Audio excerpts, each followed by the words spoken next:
Payer l'espace pour sa valise et même l'espace pour ses jambes. Quelles sont les limites pour l'abordabilité des billets d'avion? Avec Alain Reyes, Jean-Michel Dufault, Élisabeth Crête et Déborah Cher-Enfant, attachez votre ceinture, c'est parti pour 30 minutes de débat.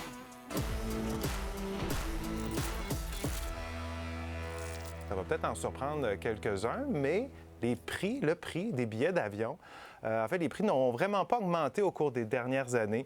En fait, selon l'Observatoire international de l'aéronautique et de l'aviation civile de l'UQAM, les tarifs de plusieurs compagnies aériennes sont demeurés assez stables et dans certains cas, ils ont même baissé un peu. C'est que maintenant, il y a de plus en plus de transporteurs qui font payer leur clientèle pour plusieurs services à bord, plutôt que de les inclure dans les prix standards. Après devoir payer pour un supplément pour la nourriture, l'alcool, la réservation de ses sièges et les bagages en soute ou en cabine, vous pourriez dorénavant avoir à payer sur certains vols pour pouvoir incliner votre dossier et étirer vos jambes.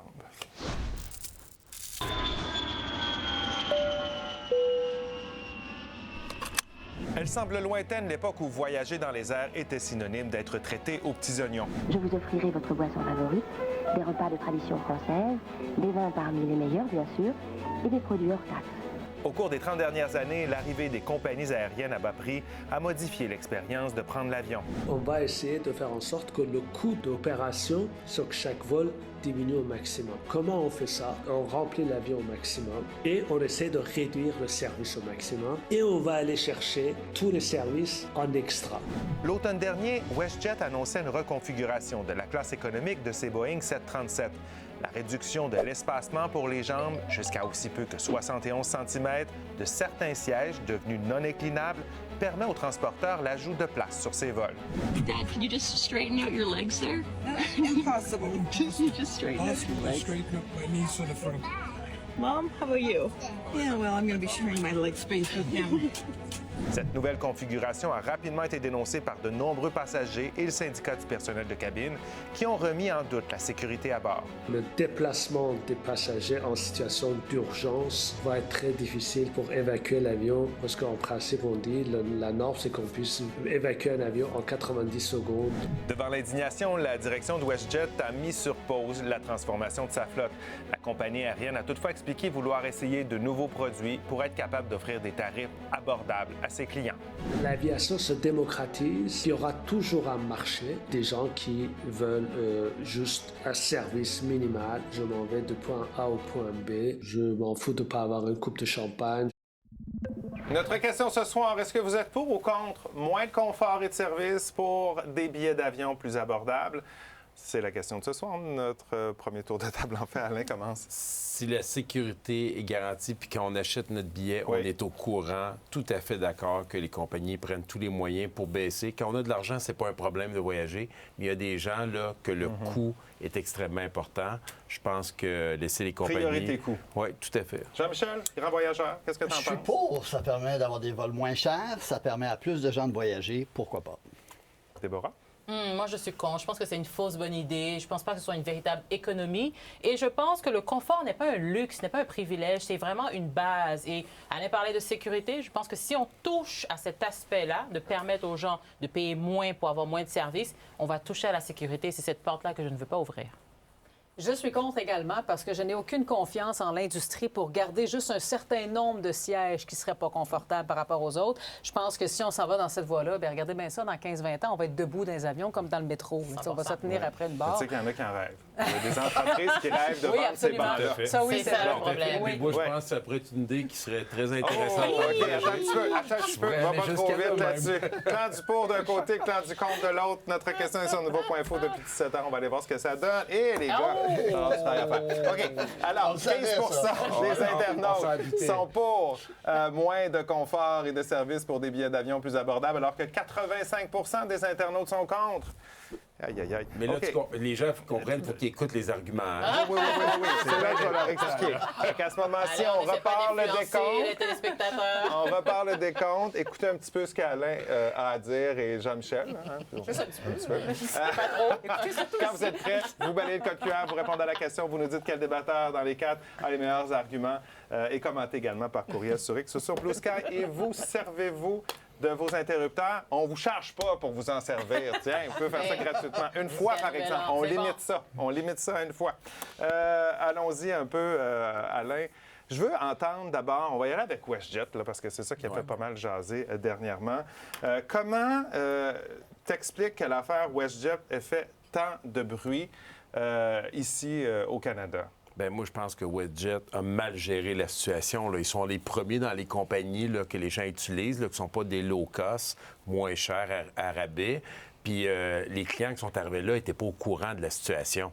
Fait que si les gens, en achetant le billet, lorsqu'on achète le billet, même la même chose, quand on achète un billet, après ça, on peut aller sélectionner nos places. Quelqu'un peut payer un peu plus cher pour avoir un peu plus d'espace, être dans les rangées de sécurité. Comment, toi? Dans une situation comme ça, sans le savoir, j'aurais pété ma crise. Ouais. Mais si, quand je fais mon achat de mon billet, je sais que je paye moins cher parce que je souhaite voyager puis j'ai pas les moyens de me payer plus cher, bien, au même titre que quelqu'un qui va aller en classe affaires, on ne s'offusque pas qu'il y en a des gens qui payent plus cher pour ça. Bien, tu l'as dit en introduction, là, ça ne coûte pas vraiment plus cher voyager aujourd'hui qu'il y a quelques années. C'est parce que les compagnies cherchent des façons de maintenir les prix les plus bas pour qu'il y ait le maximum de gens qui puissent le faire. Jean-Michel, est-ce que tu voyagerais dans un avion avec quoi, 28 pouces? Moi, j'ai pas mesuré ma jambe, mais je pense que ça rentre pas. Ça revient à ça. Si je le sais d'avance, oui. Puis je suis plus jeune, pourquoi pas? Il y a plein de gens qui partent en sac à dos, qui n'ont pas beaucoup d'argent, puis qui acceptent ça. Mais comme tu dis, si tu veux un meilleur service, tu paies. C'est comme n'importe quoi. Tu veux une belle auto, ça va te coûter plus cher. Tu veux une belle maison, ça va te coûter plus cher. Alors, le problème, je comprends que c'est pour dire à des gens de pouvoir voyager pas cher. Parce qu'il ne faut pas oublier qu'ils ne font pas tant de profit que ça. Et sur un billet de 800 par exemple, la compagnie aérienne a à peu près 450 Il y a 350 de frais. 55 à 60 c'est ça qu'ils récoltent. Le reste, c'est des sécurités, aéropaires. Oui. Quand on va sur les sites, on ne s'en va pas ouvrir les détails parce que la liste est longue. On chante des pour la taxes et compagnie, des frais. mais c'est pas juste la compagnie. C'est tout l'apparatus nord-américain et canadien surtout où on est très Des taxé. frais d'amélioration aéroportuaire également. Voilà, la sécurité, l'essence. Mais je veux juste mettre un bémol sur la stabilité des prix depuis 15-20 ans, là, parce que ce qu'il faut dire par rapport à ça, c'est que oui, les prix ont été stables depuis 15-20 ans, sauf que le nombre de voyageurs a explosé et le trafic aérien aussi a explosé, ce qui explique le fait qu'on a pu garder les tarifs assez bas en tant que tels. Et parallèlement à Les ça, avions consomment moins d'essence. et la qualité du service a excessivement diminué pour le même prix. Alors, vous en aviez beaucoup plus pour votre argent il y a 15-20 ans que vous en avez aujourd'hui dans un avion. Et aujourd'hui, vous avez toutes sortes de frais cachés qu'on n'avait pas dans le temps. Là, on ne payait pas dans le temps pour mettre nos valises en soute, pour avoir un bagage à main. Là, tu as une sacoche d'une telle grosseur. Mais c'est la façon que les compagnies aériennes ont trouvé pour ne pas augmenter les prix. Et les compagnies low cost aux États-Unis, certaines facturent l'impression du billet, imaginez-vous donc.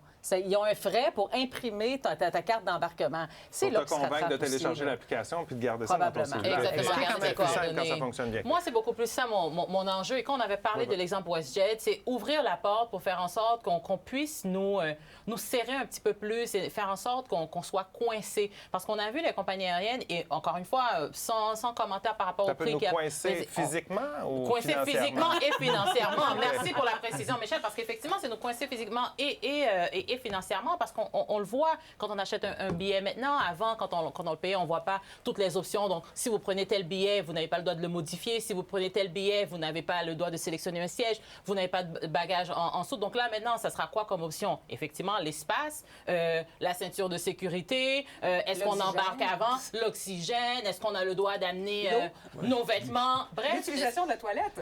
Et même, tout à fait. Non, moi, j'ai déjà pris un vol pour aller à Istanbul où on me facturait l'eau.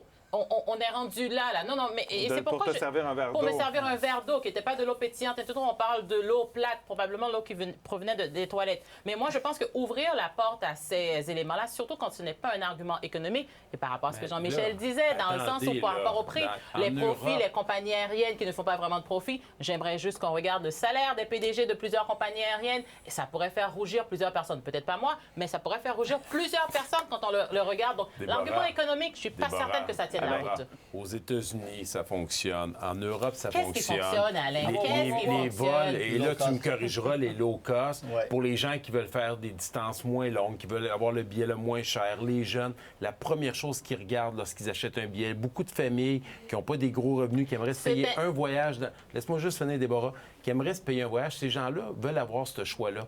Au même titre que si tu achètes une voiture de bas de gamme, tu n'as pas tous les accessoires de sécurité, C'est tu n'as un pas les faux sièges choix, en cuir, Alain. tu C'est n'as pas un les faux sièges choix. chauffants, Et c'est les chauffants. pourquoi la différenciation de prix crée différentes catégories de citoyens et différentes catégories de voyageurs. Parce que, justement, allez le site, je pense qu'on a tous été jeunes, devrait on a tout enlever tous la classe été... affaires? Bien évidemment que non, je ne dis pas ça. Bien non, évidemment c'est que ce qu'on non, dit. c'est pas ça qu'on dit. C'est justement par rapport aux jeunes, aux familles. Ouais. C'est que avoir des prix qui sont reliés à moins de services va faire en sorte que, OK, on vise les voyageurs qui n'ont pas beaucoup d'argent, les voyageurs occasionnels, les familles, comme tu dis, qui ont beaucoup de nombre de personnes. Ça limite encore plus les choses. Jean-Michel. Ben, bienvenue dans le monde capitaliste. Je veux dire, c'est plate, mais c'est ça. C'est la loi du marché. C'est triste, mais sur plein de domaines. Elisabeth, Il y a plein de domaines. Tu veux une belle maison. Jean-Michel, Elisabeth, Il faut que je réponde à Alain, par exemple, qui dit que ça fonctionne très bien aux États-Unis, les low cost. En passant, ça, c'est pas vrai. Hein. Le taux de burn-out est beaucoup plus élevé chez les employés des compagnies aériennes low cost aux États-Unis que dans les compagnies régulières. Également, les taux de satisfaction des clients sont infiniment bas selon plusieurs sondages de J.D. Power. Pourquoi? Parce que pourquoi les employés sont plus difficiles ou ont de la misère? Alain, après, on va à la pause. Merci. Oui, on va à la pause directement après.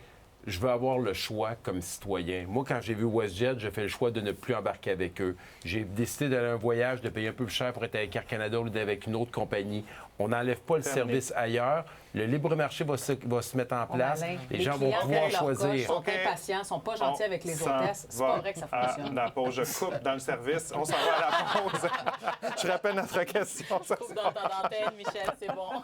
pour ou contre moins de confort et de service pour des billets d'avion plus abordables. On poursuit son retour. Excellent.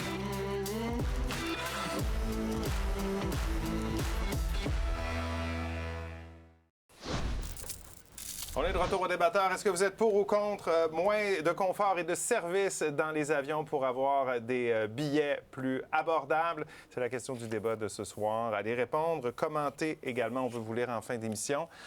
Pourquoi ici, au Canada, c'est les billets d'avion, en tout cas, puis les services ne sont pas les mêmes que ce qu'on retrouve Il y a ailleurs? plusieurs raisons. En Europe, les distances sont moins longues. Il y a des deuxièmes aéroports, souvent dans des villes, donc qui permettent d'avoir des frais d'aéroport moins élevés. C'est souvent subventionné aussi. Certaines destinations sont C'est vrai subventionnées. que les low cost, qu'on dit en anglais, Oui. là, mais à faible coût, souvent sont dans les petits aéroports. Oui, et dans des marchés aussi où on veut faire découvrir le tourisme, tout ça. Et en Amérique du Nord, et surtout au Québec, au Canada, on doit dégivrer les avions l'hiver. Ça demande, on ne peut pas faire plusieurs vols dans la même journée avec le même avion, contrairement en Europe. Il y a plein de raisons qui expliquent que les prix sont chers.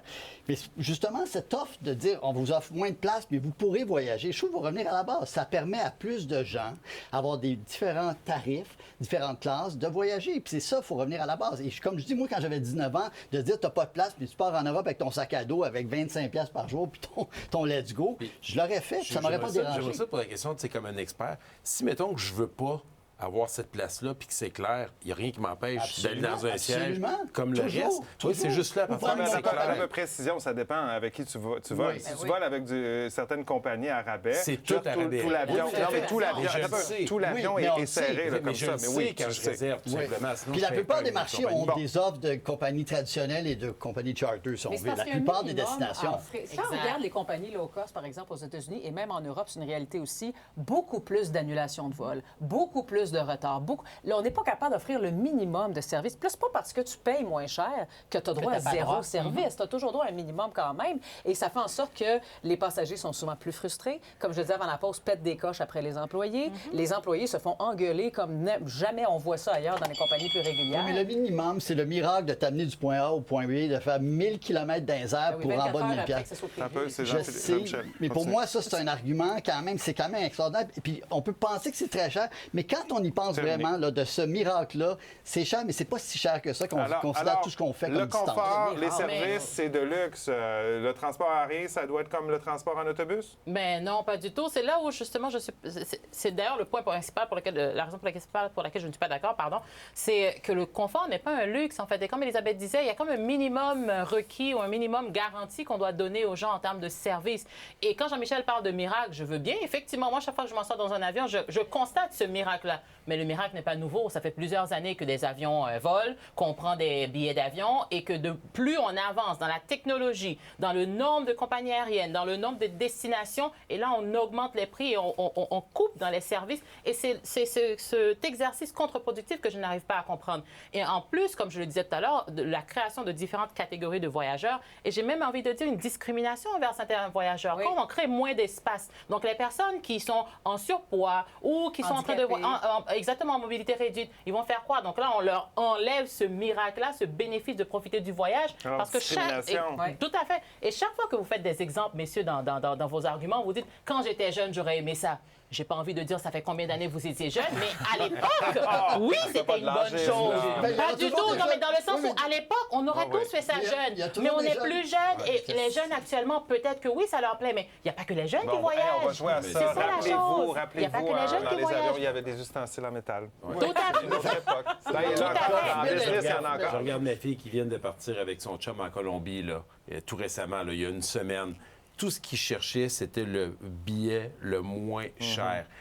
Tout le reste des critères était à côté. Les citoyens là, ne vont plus dans les... Justement, ça, c'est une motivation pour les jeunes. Mais quand on parle de personnes adultes, professionnelles, qui veulent voyager, qui gagnent bien leur vie et qui trouvent ça encore plus tough. Donc oui, ta fille, l'exemple que tu donnes, c'est sa situation présentement. Est-ce que dans 5 ans, dans 10 ans, elle va vouloir voyager avec ces mêmes critères? Déborah, de prendre un vol, exemple Air Canada, au lieu de quelqu'un qui va décider d'aller vers WestJet parce que le billet est moins cher, si tu veux plus d'espace. Moi, j'ai fait le choix, quand j'étais dans le Sud, de payer un peu plus cher parce qu'il y avait une rumeur de grève potentielle chez Air Transat. J'ai fait ce choix-là parce que, voilà. Mais d'autres personnes, dans certains cas, ne sont pas capables. Puis moi, j'aime mieux que ces gens-là aient accès à un service en étant conscients lorsqu'ils font l'achat de billets. Dans le cas de WestJet, c'est ça qui est malheureux. Ils n'ont pas informé leurs clients, ils l'ont appris rendu à l'intérieur. OK. J'ai une question. Je reste un peu sur la question des bancs. Ça a soulevé toute une question de sécurité. Est-ce que c'est quelque chose qui vous a inquiété? Est-ce que ça vous préoccupe? Bien, honnêtement, les normes de sécurité sont assez sévères quand on est en aviation. Donc, j'ose espérer que quand on construit des avions, qu'on fait ces sièges-là, on s'assure que ce soit la sécurité. Mais on parle de sécurité minimale en passant. Minimale, ça, c'est clair. C'est un temps d'évacuation de l'appareil. C'est pas mal ça. Mais c'est pas tout le monde qui a accès à ces sièges-là. Et là, tu dis un bon point. Les personnes, comme on disait, âgées ou à mobilité réduite ou quoi que ce soit, n'ont pas accès à ces sièges-là, entre autres pour des enjeux de sécurité. Mais si on veut aller là-dessus, le passant, moi, je suis très sensible à ça. Peut-être que la façon de calculer la sécurité, si les compagnies vont vers ça, Transport Canada devrait valider. Quand on entendait la personne dire oui, puis là, je dois me lever, je suis plus serré, ça risque d'être plus dangereux. Peut-être que dans les critères, à ce moment-là, Transport Canada devrait s'assurer de c'est quoi le minimum. Ils ont dû le faire. Bien, dans ce moment, non, il n'y a pas de règle pour la distance. C'est ça qu'on apprend. Non, il n'y a pas de règle au Canada. C'est ça. Il n'y a pas de règle établie là-dessus. Est-ce qu'il devrait, selon vous, avoir des balises? Est-ce que Transport Canada devrait aller? Oui, d'accord. Je suis étonné qu'il n'y ait pas de... Mais il faut juste aussi prendre le temps de regarder dans les 20 dernières années ce qu'on a perdu comme acquis au niveau du confort dans les compagnies aériennes. Parce qu'une classe économique régulière, il y a 20 ans, et la même classe économique régulière aujourd'hui vous coûte plus cher. Parce que si tu vas avoir les mêmes services que tu avais il y a 20 ans versus maintenant, voilà. Alors, si on ouvre la porte à construire des sièges qui sont encore moins confortables, regardez dans 20 ans, ça va avoir l'air de moi, quoi? personne ne m'a demandé, quand j'ai acheté mon billet il y a 15 ans, là, que je voulais avoir mon coke ou ma bière. Peut-être que moi, j'aurais été prêt à dire, moi, j'en veux pas de cette bière-là que tu m'as mis dans mon coup d'avance. Là, j'aime mieux partir ce qu'il a donc, et payer ce que je veux. la modulation des prix, ça permet aux passagers de choisir ce qu'il veut et payer payer pour pour ce qu'il veut. Quelqu'un qui ne prend pas d'alcool, il payait pour sa bière démocratise. Ça démocratise à tout le monde. D'Alain, pas toi, un autre Alain. On s'est entendu. Je t'agace. Commentaire d'Alain. Je voyage beaucoup et depuis quelques années, le service a diminué et l'espace pour les jambes et bagages à main aussi. Il y a 2 semaines, nous avions presque pas d'espace pour sortir de notre siège pour aller aux toilettes. On s'arrête quelques minutes, attendre une pause, au retour d'autres commentaires et on verra si elle est payée à boucher.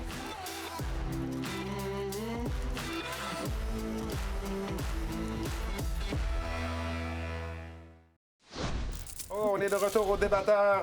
On va aller aux commentaires ce soir sur notre question sur le confort et les services dans les avions. Claudette nous dit elle est pour, donc, moins de confort et de services pour des billets abordables, mais à condition que le vol soit d'une durée maximale de 4 heures et que les passagers puissent bouger et allonger leurs jambes afin d'éviter des thromboses. Il y a toute la question quand même de la santé. Ça, c'est un bon point.